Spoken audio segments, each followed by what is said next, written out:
welcome to the next small council meeting, everyone. We have the usual suspects here. Roy Jones Jr. will be joining us on the next one.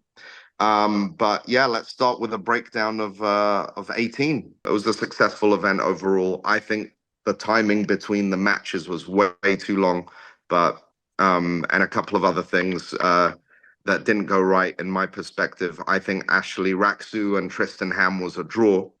I really gave 2 rounds to each, having watched it back, and I stand by that. A lot of people thought Tristan won. And it's so annoying because that new jury system is there now, and two voted for, two basically had it in favor of Tristan Ham, and one judge had it as a draw. And then the jury had mimicked the same thing, two as a draw and one for Maxi. sorry, not a draw. Two as as Raksu and one for Tristan Ham. So Wow. basically, four people thought that Raksu won, and two thought it was a draw out of the whole jury and judge. Yeah. You know, at I the end of the was day, like, sorry, Keem, go for it. I was just gonna say I was on the edge of my seat to see the fifth round, right? I thought we were going into overtime. I thought this was the moment to show what this was all about, this new system, and it didn't happen. And it was like, man, this was the moment it should have happened. Yeah. They robbed us of that fifth round, and they robbed them of that fifth round. Yeah. Yeah, because there would have been a decisive victory at least. I feel like this is something that Raksu in particular has had a lot of these kinds of fights where if I'm him, he's clearly talented and like he fought well. Both guys fought really well, but I feel like there's something mentally that he needs to sort of work on in order to be more clearly winning rounds and just thinking about strategically how do I take these rounds a bit more clearly because every fight I watch him in, I always struggle to know who the winner is. Pretty much. Yeah, Jordy, Yeah. I would say we were saying the same thing on the comms. We were saying Yeah. he's doing well at the start of the round, which a lot of judges give a lot of credit to. So I think that could be part of the judging criteria there that made it go that way. But then he'll kind of coast or he'll kind of let his opponent come in and he just never puts a stamp on really any of the rounds, even though he has the skill and the ability to do that. And obviously this is a guy who's still developing, but that's that development. If Raksu can come in and start like putting a stamp on some rounds and making this inarguable, he's absolutely super skilled. But the fight that I saw in person when I was there, like I thought Tristan Ham had 3 rounds there. At least he had 2 rounds. In no way did I see him losing that fight. Raksu's missing that killer instinct. There's like he's too nice. He's too technical. I mean, he's too like he needs Some like people ain't got it. yes. Some people will never have it. Some people will never have it. He did seem to have a bit of it against Kenny, but yeah, since then it's been a bit hit and miss. Like, And his boxing has improved clearly. And so same with Tristan Ham. I thought both of them have improved markedly.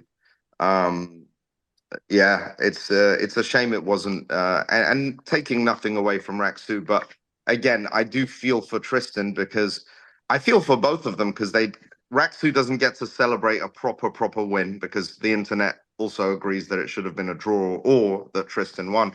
And maybe he was robbed out of a decision. He was dominating and dictating the pace. He had the ring generalship. I think Raksu had the more accurate shots, but maybe the more damage was done by Tristan. So I don't know. But it's a shame. That's why we had that fifth round in place was for exactly that. And like you guys are saying, unfortunately, it just didn't go that way. But that's just a learning opportunity, I think, and an opportunity to develop and get better. And that's something that's nice is we're not just, throwing our hands up right now and being like, okay, well, that's just boxing. Misfits actually is going to look at these things and start tweaking things to make those adjustments so that these don't happen in the future. I mean, this has been happening in boxing for literally over 100 years. And these guys that are 87 years old just go, okay, well, that's how we do it here. And it's like, no, well, maybe that's not how we do it here. So learning opportunity, chance to get better. And yeah. But that's why we have the jury system in place to prevent this stuff happening. And it's still going to happen once in a while, and it sucks. But I will say the jury system has any other fight we've had, I think they've called it correctly. So it's not perfect, but it's an improvement either way. In regards to the jury, obviously I don't know who they are, but can they be ex-fighters? I think they should be ex-fighters. That could be interesting. Right now, it's six officials basically that Okay. swap around. They referee, they judge, they do all of that. Okay. Yeah. And the three that are judging, there's seven of them. There's one referee always. There's three judges at ringside, and there's three in the Yeah. back watching on a monitor with noise cancelled viewing, Okay. basically. So they don't listen to commentary; they just watch the fight. Watched. Okay. And yeah, A question: why isn't the jury the small council? because the small council team has shown some bias in recent times. No. No way. No, No way. No Stop it. way. No way. No Never What a way. happened. chance. I pride myself on calling These are- everything down the line. I take issue with that. You'll be Yeah, hearing these- from my lawyers. These are the fair and balanced elders, of the Listen, space. Come on. No one's Yeah, more Twitter. excited and has worked harder to get Gibb back, but Yeah. he did not deserve the number 2 spot, guys. He did not disagree. deserve the number- We get onto that. Well, Here's the let's trophy. get through this card, for God's sake. Okay, we'll get to the pound for pound. Yeah. Riley, which fight would you like to talk about next? Cray Cray? We can talk about Cray Cray. There's also Carla Jade, Nikki Rue. I thought that was a good fight. Let's go. Carla Jade. She used her reach to her advantage. I felt like Nikki was chasing after her the whole time aimlessly and didn't have an answer. I don't think she sparred with people like Carla. And I'm guessing because she didn't know what to do. She looked lost in there and she wasn't switching angles and she just didn't have an answer for that jab. It's that kept very her unusual, isn't it? Paula to be as tall and as rangy as she is at that weight. To find another person who's going to be that weight at that size, she's unusual. It's going to be Yeah. a bit of like a John Jonesy situation here from back in the day. I was really impressed with her use of range. Every time Nikki was trying to close the distance on her, that jab was out. And I actually think Carla can still improve quite a lot. She's talking about fighting an upper weight and going for Elle Brooke. Elle is a lot more technically skilled right now than her, but you can see on that frame there's room to grow, and it would be interesting to have a female try that. That would be interesting. Don't know if she'll be able to make the weight. Who, Carla? Yeah. Oh, she can do 125, but she was talking crazy. She was, and I love it. She was like, after Elle, I'm gonna go for Julie.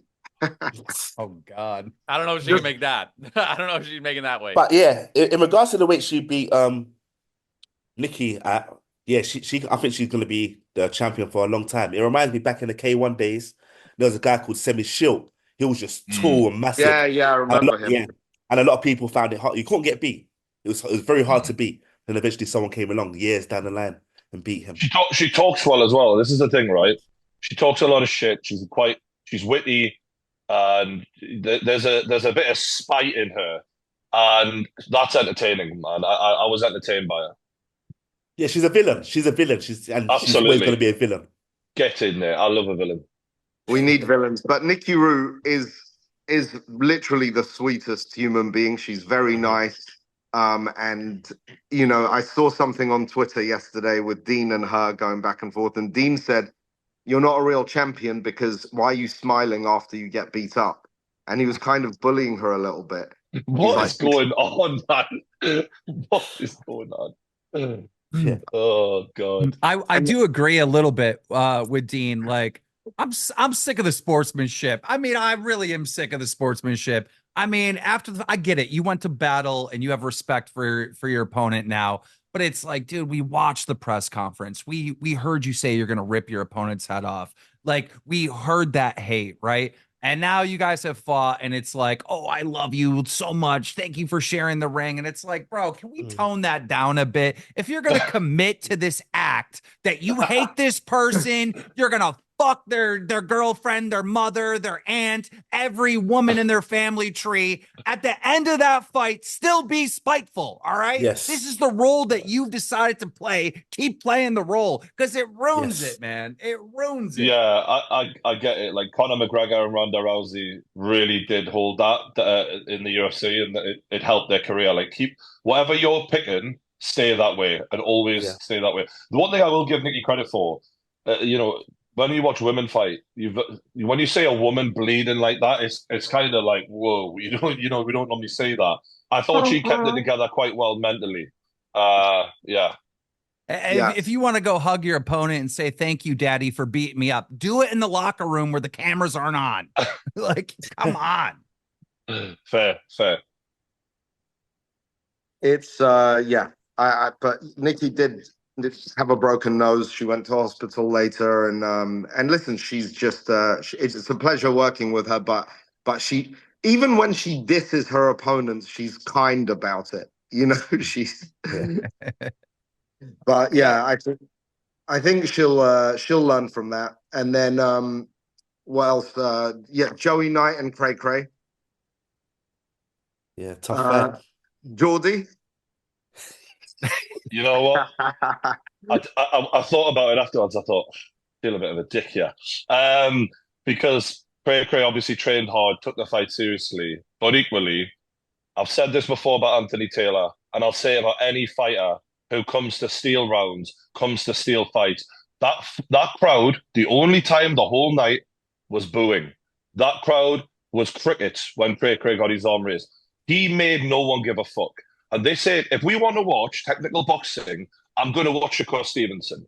I don't come to Misfits to watch someone try and back up every time Joey moves his little toe. You jump across the ring 10 feet. Yes, did he outland him? Because Joey naively thought he was going for a fight. He thought the other person was going to try and fight him. So he was ready for that. So tactically, Cray outthought Joey early on. Can't take that away from him. But Joey was up for a fight. Cray was just trying to steal rounds. And when it did turn into a fight, there was one person swinging the hammer and another person backing up, barely throwing punches. If that fight had gone 8 rounds, Joey wins that fight by stoppage, in my opinion. So what's frustrating is that tournament is about fighting out who's the best fighter. And now we got Cray, who's already been beaten by Yudi in the final with Yudi. It's a bit of a nightmare scenario, in my opinion, because I don't feel like the best guy won that fight. But we'll never know because one guy turned up to fight and one guy turned up to do what he did, And I was just disappointed. Obviously, I want Joey to win. But if Joey had been soundly beaten by that guy, there wouldn't have been the same tone of voice from me. But when you're running like that, on Misfits, we're not here for Floyd Mayweather, Shakur Stevenson, mate. It was just the only time the whole crowd was booing and disinterested. And as Misfits are here to entertain people, first and foremost, before technical boxing. And anyone who's saying, oh, well, technical boxing, you don't understand. No, you don't understand what the fuck Misfits is about, mate. It ain't about that. So that was disappointing.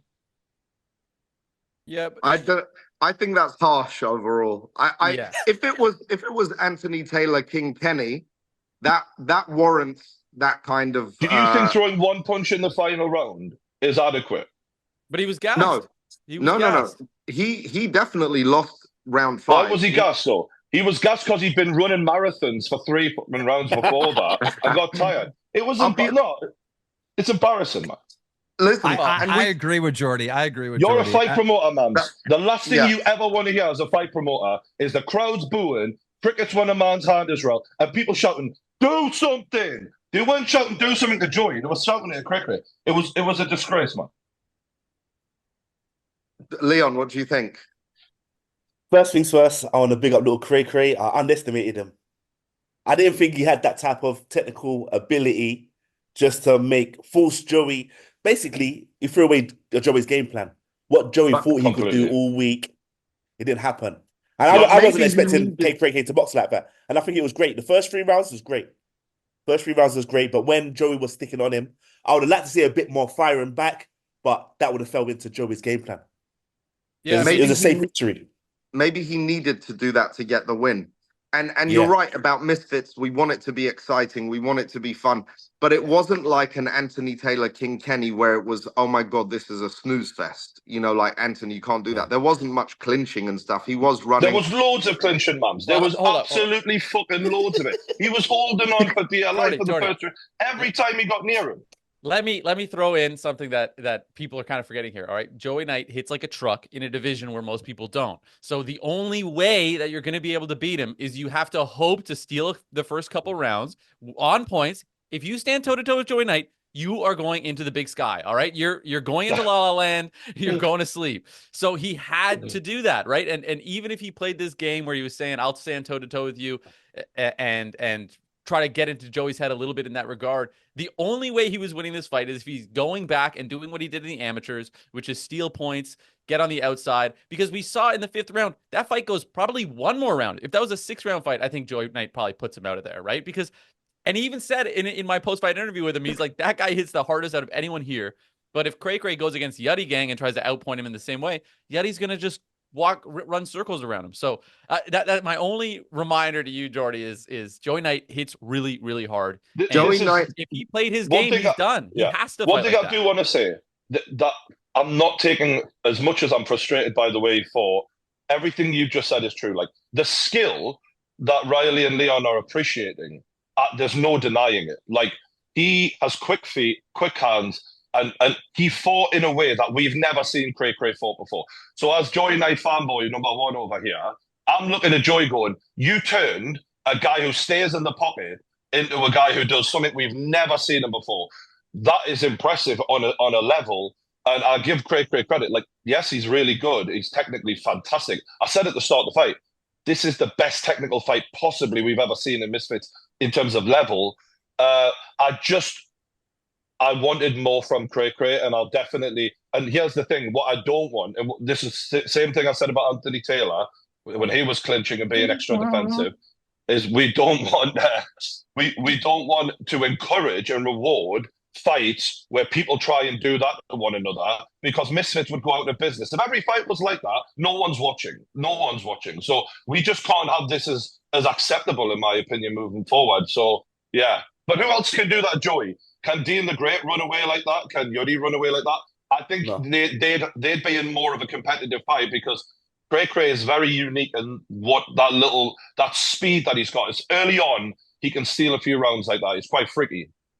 well, Joey Knight, look, with a win against a couple of wins, I think he's right back up there. And who doesn't want to see a fight with between Joey Knight and Dean the Great at some point? Because they are the hardest hitters in the division. No question. Yeah, No question. Argentinian King and Joey are certainly setting something up by the looks of it. They're still going back and forward.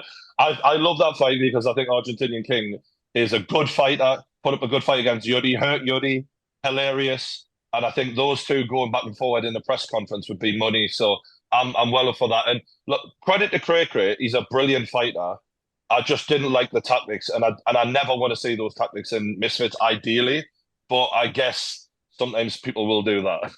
And it's good to know that you're totally unbiased and it doesn't have to display. Fuck's sakes. I said next time I'm going to be in Joey's corner, so I'll tell him to pull the trigger about 2 rounds earlier. Yeah, but he started he slow didn't want as to well. say out because he was injured coming in.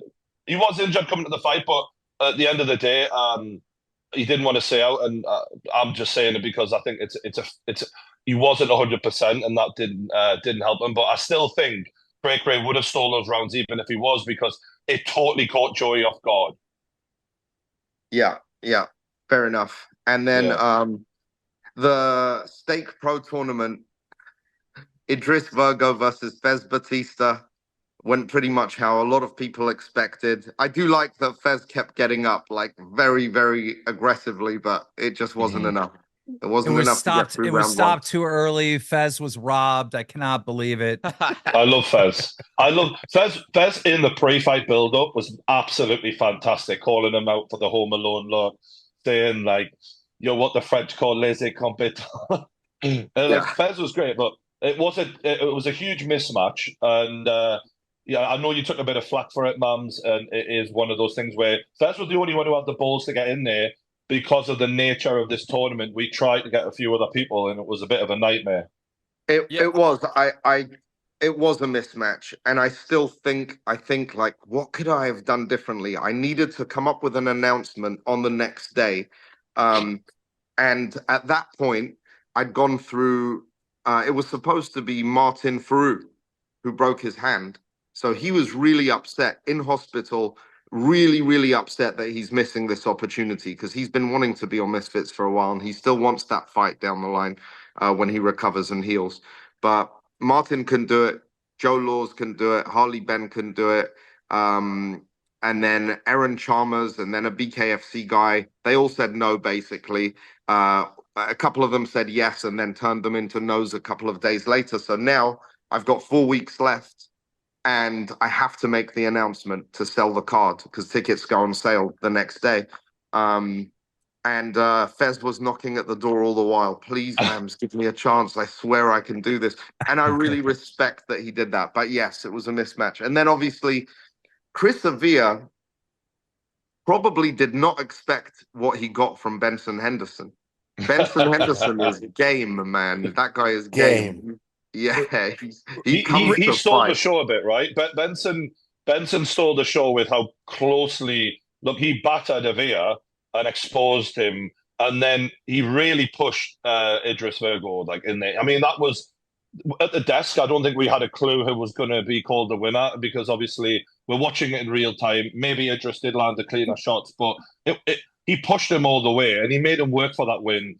And the fact that he'd already done 5 rounds and still looked a fitter man in the 5th round at times, that was insane. And I think Idris probably feels a bit fortunate to have gotten out of there with the money. Like, Genuinely, if Henderson hadn't gone 5 rounds against Chris Avia later in the night, so he had less time to recover, yeah, and really had to push the pace with Chris because Chris is a dog. You're not gonna knock Chris out. Even if you knock him down, he's probably gonna get right back up. So he had to really push the pace with him. And then, like you said, he's pushing the pace against Idris. It's man, if that had been the other way around, if Benson had fought Fez first and then oh gone my in God, against Idris, I think we see a different result, honestly.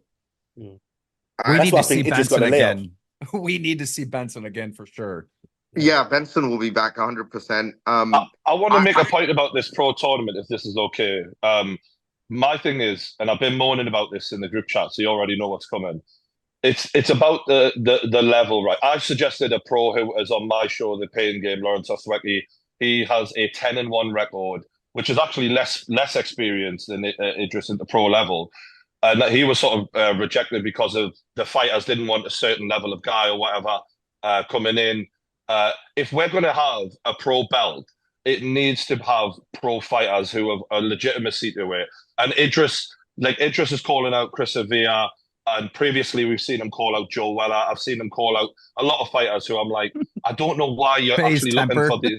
Yeah, and look, if we want a pro belt, it needs to be fought and contested with by pros of a certain standard. And if Idris wants to be the champion, and look, I think it's a good champion to start off with, and you know, because he's got half a little bit of a background in Love Island, and he's got the actual pro boxing, but he needs to defend it against fighters like Lawrence Oswecki, against some of these other pros that we've mentioned in the group chats, to see, you know, what his real level is. Because all right, easy money's all well and good, but if you want to be the champ, then you should defend it as the champ rightly. He won't honestly have the champions generally don't have a say in who they're fighting. It's mandatories, and if it's in between mandatories, then we make exciting fights. But you're absolutely right, Brian. We want to raise the level of this belt. If Idris keeps up with that, good luck to him. And if he loses the belt to someone who's a higher standard, then that's what it's going to be. There's no protection of Idris. Unlike what people were thinking, that I was literally trying to make an easy path for him. What they don't know is that Chris Avia insisted on Benson. Chris Avia, but that was to be fair, that was before Fez was in the tournament. It was Martin Farouk. He was confirmed. You know, so anyway, it is what it is. But I have to, before we move on, I have to disagree. I think Idris won that fight fairly not comfortably, but the first 3 rounds was him. Benson pushed the pace more, made it uncomfortable, but he was aggressive. He was holding on to the ropes, using his leverage, locking Idris up a lot and putting weight on him. But on the whole, what I watched, I was seeing Idris pretty much win 3 or 4 rounds without any issues. Before we go too far, I just want to say I love mismatches. Like dude, Idris Fez was you must love all of hilarious. Idris's fights. Bro, it was so funny. I was laughing. Dude, that was pure entertainment. Like, you need to have a couple mismatches on the card, right? And to agree there, like Fez wasn't at risk either. Like Fez knows how to fight. Fez knows how to get beat up really and not get himself into too deep of water. I never felt that Fez was at risk in that mismatch. Yes, it was a mismatch, but it wasn't one of these mismatches where it's like this plumber guy against a heavyweight that's gonna be taken to the hospital afterwards. Fez My is top entire five living room. of my favorite fighters on Misfits. Fez Yeah. is all like when you get to know him in real life, like just behind the scenes. This guy is one of the funniest, like most likable guys. I just want him to finally take a fight that he can actually fucking win. Like Yeah. he's such a Yes. crazy bastard. Yeah. Like every time he suggests someone, I'm like, oh god. I'm telling you, my entire living room was just laughing. My girl and her two friends, we were just dying during that match. It was so funny.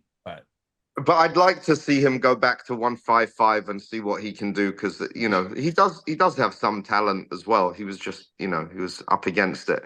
But Yeah. Idris he's got to get his flowers. He won the tournament. He's the champ, and let's see where it goes from here. But it'll be tough competition, that's for sure. But do you know how Dean has managed to rope some of these other fighters like Teofimo and Shakur Stevenson into talking about him? Like, this is what the Misfits Pro Champ should be trying to do. Drag other people into the conversation, use that Misfits platform to try and potentially set up fights with fighters from other promotions. I've got no doubt you can make that work with the way things are going now. And to elevate the standard and see what we can turn this into. Because I'm excited about this division for sure. Yeah, 100%. 100%. Lewis Bowden, the crowd went absolutely nuts for him. George Stokey, credit to him as well. He gave it a good go. They gave it a good go. Very big callback to the original YouTube boxing standard. But yeah, the crowd was going wild. The negative about that is Lewis brought so many fans, and after he was done, they all went to the pub.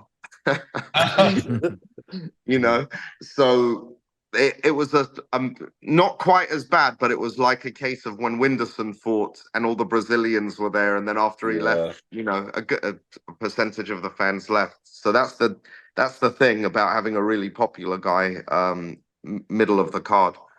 But then the girls, Julie, listen, levels. That girl is people were complaining about her opponent. At the end of the day, I think Julie made her opponent look like that, Yeah, Yeah, Julie her came out opponent- aggressive. Yeah. She Her came out opponent- aggressive and Sorry, Leon. My bad. Yeah, no, go Riley. Yeah, No, I'm just saying her opponent could fight. Like her opponent was a dog and had BKFC experience and was durable and had some punches here and there. She obviously had a messed up leg, but yeah, to call that anything other than just Julie doing really, really well, I think is a mistake. when you get punched in the face that hard, you tend to have a messed up leg sometimes in these fights. Julia is just such a massive superstar. And then you add the skill to that. Like there's in no question in my mind that she's number one in Misfits. There's no question. Like I'm dying for her to speak Portuguese though.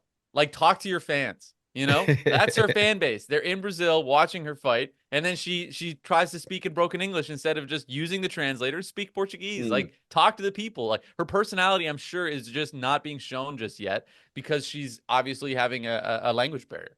She's got a comedy that's similar to Lele Pons. So Lele Pons has a English and foreign like Spanish audience. So she'll do a lot of like TikToks and like short videos that's like comedy based, but you don't have to understand the language to understand the comedy. And she does that on her social media. She is brilliant.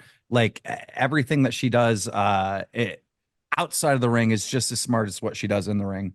Yeah, she's the total package. This girl, in terms of like, she's got a good energy about her. She's got the look. She can fight, and she definitely is bringing a little bit of humor and her personality out lately. I feel like we've been really fortunate to find this girl. Like she's been fantastic.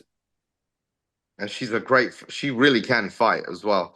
I'm two more fights and then her against Cyborg. The battle of the Brazilians.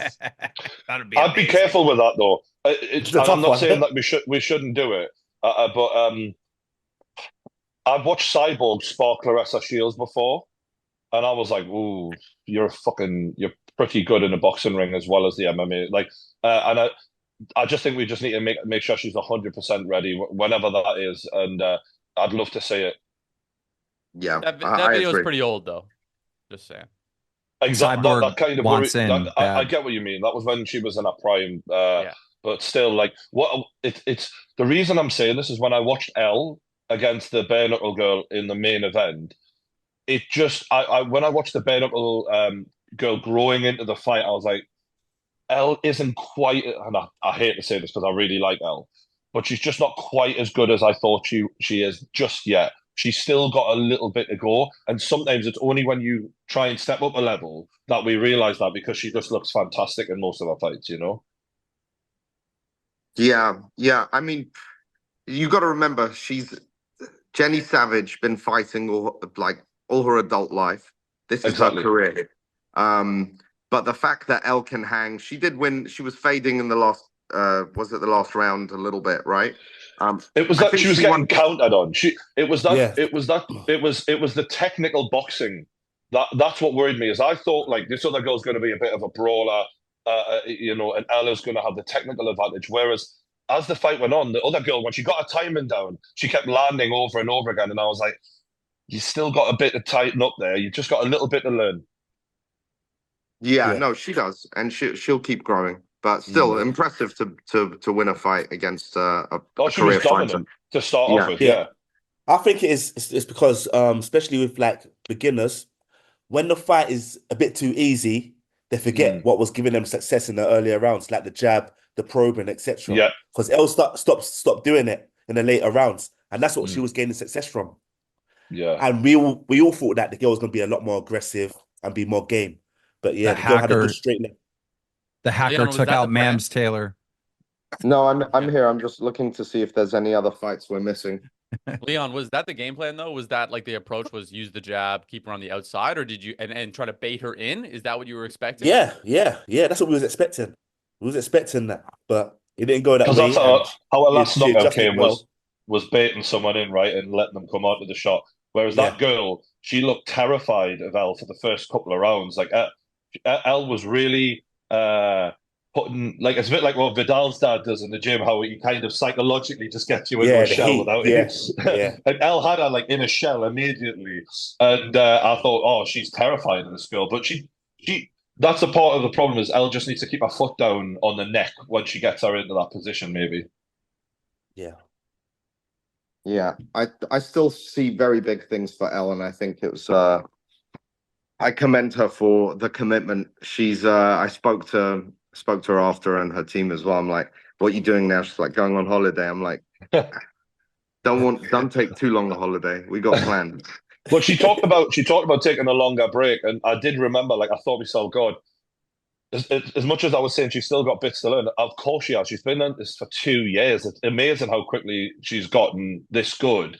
And sometimes you do see a burnout. We've seen it with JJ. We've seen it with other fighters who, Joe Weller and people like that. They dedicate their whole life to this, and then they need. So it is going to be tricky. Of how does she balance it, especially when she doesn't need to do it. It's a passion thing. Yeah, totally. And I think we've got some big plans for her. She's not gonna take any easy fights. And I think that's how and also the viewing figures for this for Elle, every time Elle's on have been great. This was top three Brilliant. non-pay-per-view. Um, and a good spike when she was fighting as well. So she's definitely a star. Then of course Kells has arrived in the heavyweight division. Very impressed with him. Big Tobes I was impressed with as well. Um, and my only point about this is rappers are always hesitant to get into this space because it's the ultimate fear of losing in and getting knocked out in that ring. And even though Tobes got knocked out, the aftermath isn't that bad.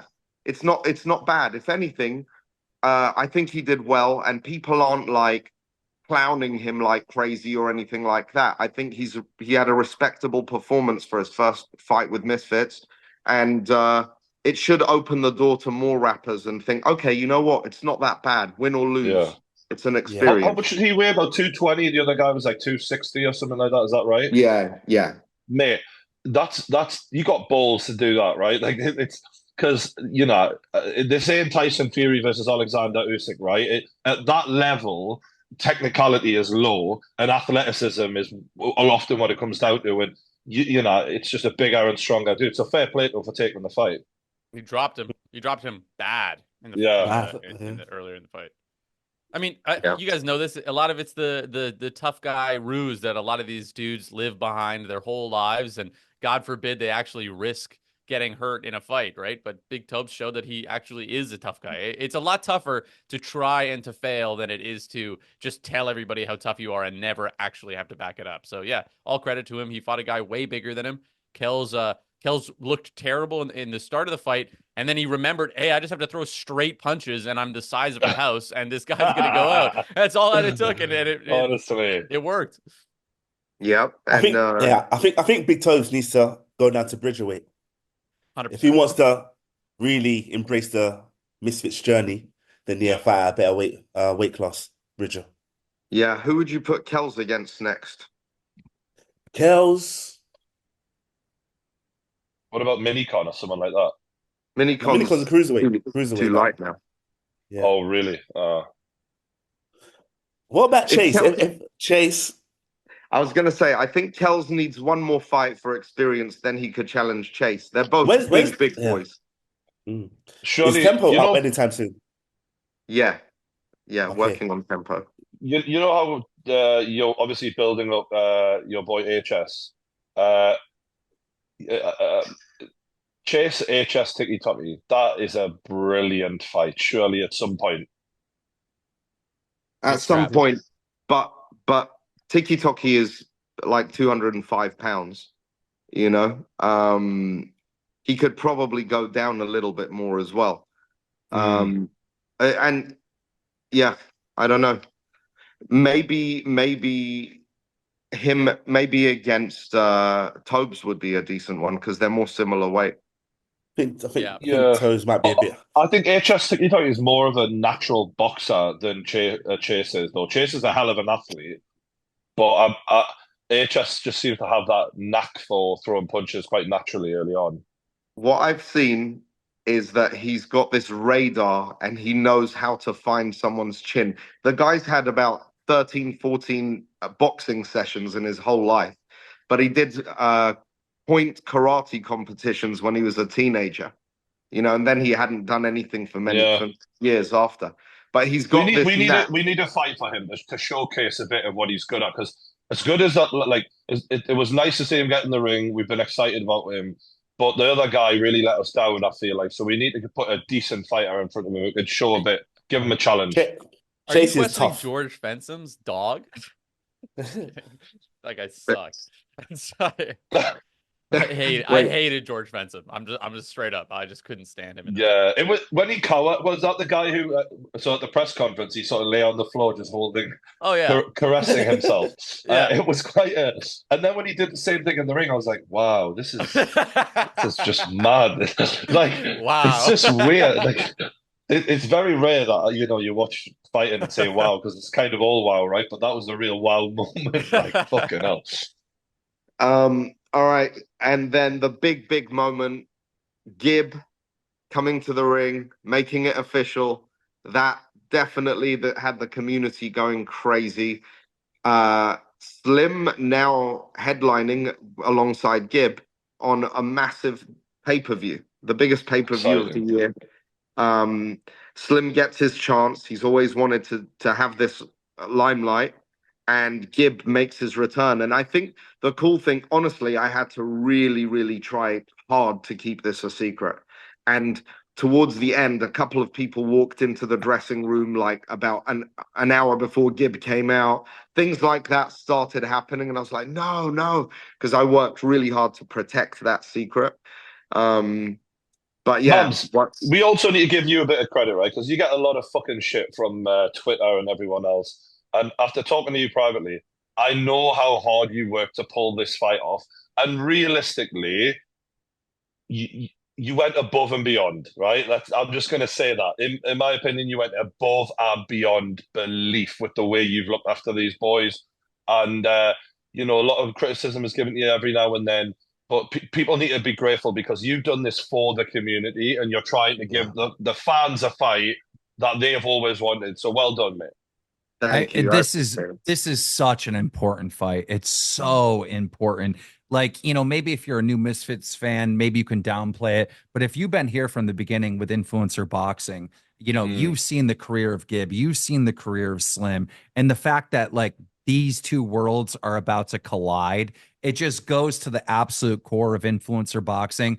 And it's a question that's been asked over and over and over again for like 5 years. Like, who wins that fight? I mean, this is so much bigger than I think even most people are willing to recognize.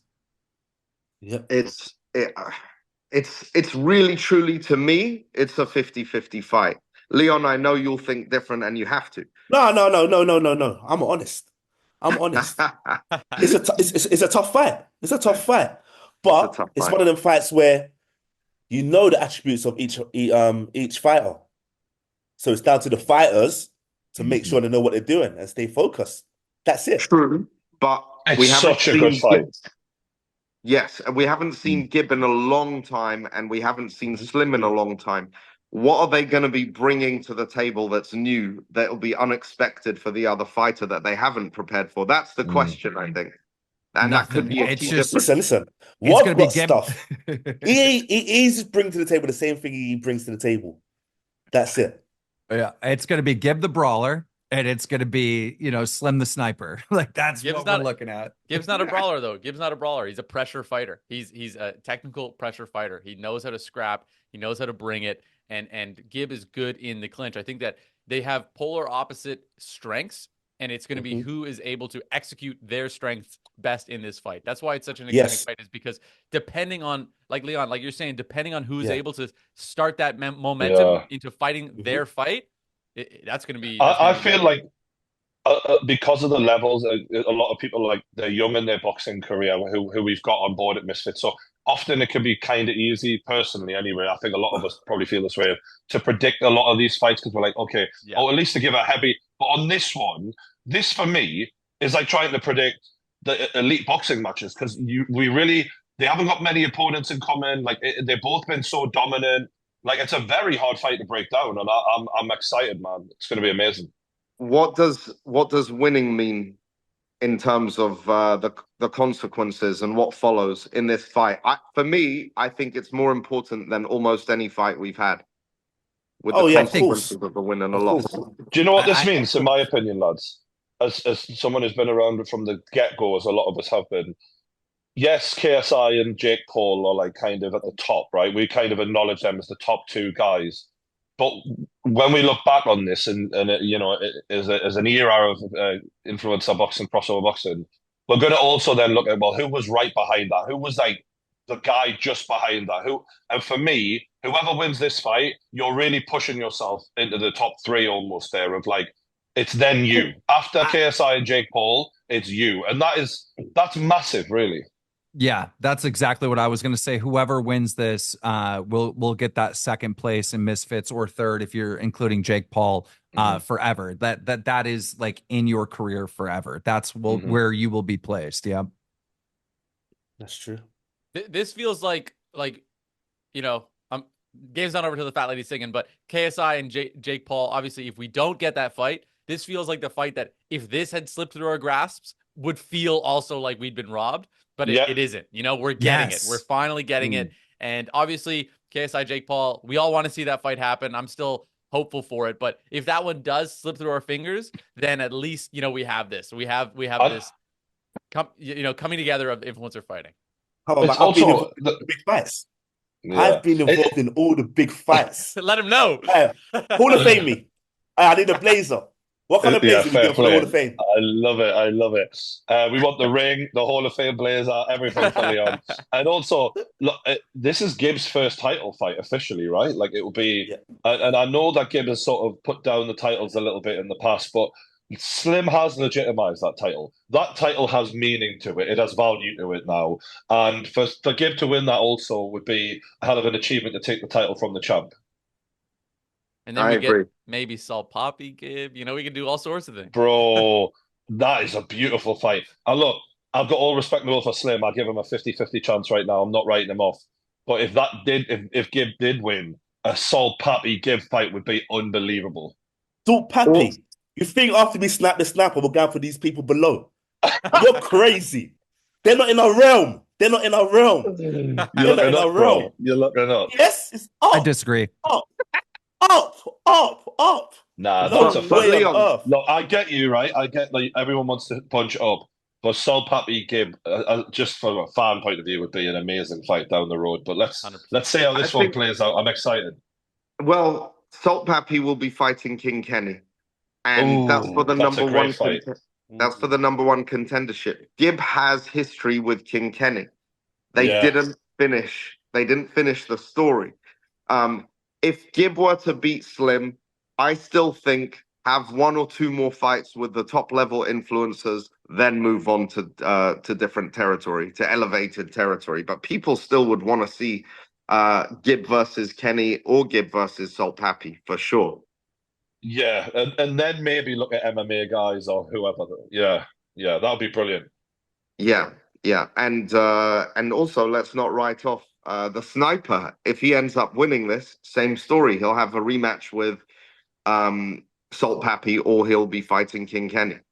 Those are all interesting, great fights. And do you know what? The losers to fight each other would also make a lot of sense in my I opinion, agree. because I'm fucking down to say all these four guys are Good fights. four of the best, and it'll be great.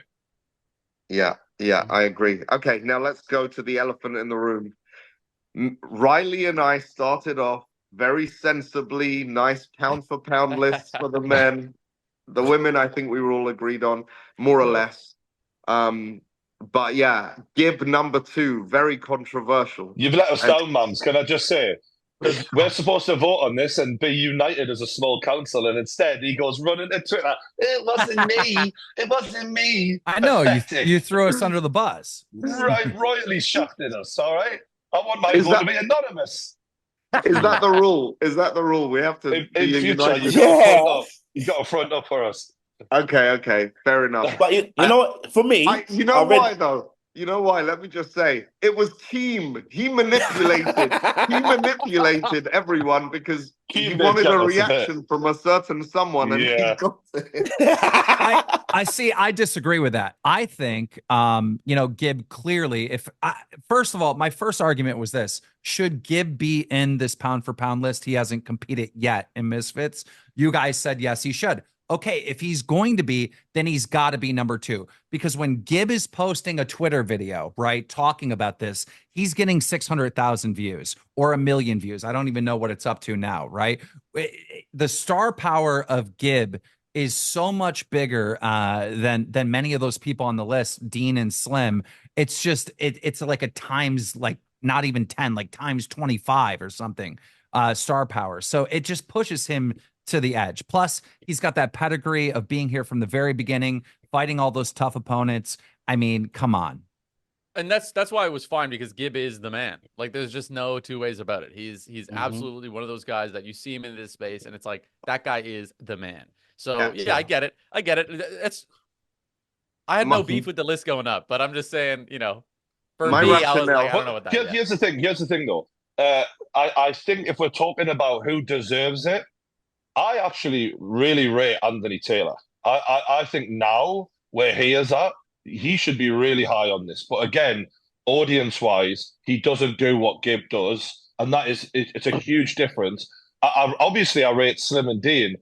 Dean has yet to clear out his own division. His main performances back-to-back with Willard Shocks, who dropped him as well. Dean's last fight was against a 7-4 MMA guy who was sticking the jab on him at will. And yeah, he eventually beat him. But that guy isn't someone I can ever measure where Dean is at right now. Dean has to get through Yudi, Cray, Joey Knight, but especially the winner of the tournament, Yudi or Cray. And then I feel like he is fully the champion. He's not even, to me, the rightful champion until he defends it against one of those guys, because lately, it's been one fight in about a year, right? So, and his traction is nowhere near Gib as well. So I respect anyone who says Dean is the best fighter, like I think Leon said, in terms of skill-wise. But I'm just waiting on that final stamp on it to put him at the top. And also, he needs to grow his brand a little. Yeah, my thing was Gib has to be above Slim because Slim is chasing Gib. Gib is Slim's prize. And Slim has always asked to fight Gibbs former opponents. So he's behind. It is what it is. He's behind. My rationale was that Gibb has had quite a lot of inactivity. Yes, these are the categories, just so people understand with our rating. And I'm open to changing it if we think we should, but this is what separates us from traditional boxing. Now, with the pro boxing division, it will be based on record, opponents, and skill. And with the crossover boxing, it's those three categories plus drawing power and star power. So it's 5 categories that we rate these guys on, essentially. And the inactivity of, yes, Gibb definitely has star power like crazy, but the inactivity was the reason I was like, well, look, we've had him as number 5, we've had him as number 7, and then he's jumping at number 2, but he hasn't done anything. And I think fans shared that sentiment. When's the last time Slim fought, though? A year ago, and that's why Slim was what was Slim? Number 4. Anthony Taylor was number 3 on my list. Dean was number 2. He just had a beautiful knockout. Yes, his opponent level could improve. But yeah, he did beat Waleed Sharks twice as well. That was my argument. I just thought Dean was a clear number 2, Anthony Taylor 3. I had Slim at 4 and 5 Gibb. But 80 don't get stopped in the streets. I'll get stopped in the streets more than 80. 80s, yeah, but if you look at his engagement, ever since he's had those 2 fights in a row and he's got this new, less in your face attitude, his engagement's improved a lot. Yeah, people are starting to fuck with AT a little bit more. Okay, listen, I'll say this. A Christmas special, we do a true traditional boxing pound for pound list. Okay, no star power. Christmas special for sure. And we're gonna nominate literally. We've got to do the awards for the year as well, but we've got the final show. We've got the final show, Misfits 19, that we need to. That's going to settle a lot of scores and affect the rankings and the awards as well. I'm okay with that as long as we can do a pound per pound list that's just star power, just clout. I do like that as well. That is. No, we can do 2. We can do 2. We can do 2. Yeah, the star. I'm trying to think like. Who is the most unathletic person that we've seen in the ring, but has millions and millions of fans? That's going to be like number 1. Boogie 298. Come on, number 1. Number 1. All right. I think that covers everything, guys. Thank you so much. Well done, boys. Good chatting. Yeah, I would just say to before we go, AT, Slim, Dean, your accomplishments are amazing, and Misfits. I just think you guys really, really got to be as active as you possibly can on social media and try to build that core fan base, because that's always going to be a disadvantage when you're going up against Gibb or some of these people that have been here for so long that have that core fan base and everyone knows them. Like, you got to build that up. It's so important. I felt a bit like it was a bit weird seeing some of the comments coming out because, you know, in our head, putting someone in a top 5 pound for pound list is a real compliment. And seeing the anger in not being as high up as people would like, when we all know, like, KSI is solidified at number 1 for several reasons. Yeah. So, you know, you're not going to be number 1 regardless. What do you care really that much if you're 2, 3, or 4? Like, it's not affecting your money, bro. Like, relax a bit. You know what I mean? And I think some of these guys could just do with taking that. And also, complaining about it would probably turn people away, as opposed to being like, you know what, I support this guy. You know, look at Elle. You know, she got number 2. She's previously, I think she was number 1 before. She was number 2, and she posted it several times on everything and celebrated it. She's really proud of herself for it. People love to see that for sure. Complaining about it isn't, you know. Yeah. Let your fans fight for you. Don't do it yourself. Let your fans speak up. Yeah, stay classy. Great point. Yeah. Okay. All right, guys. Thank you. See you soon.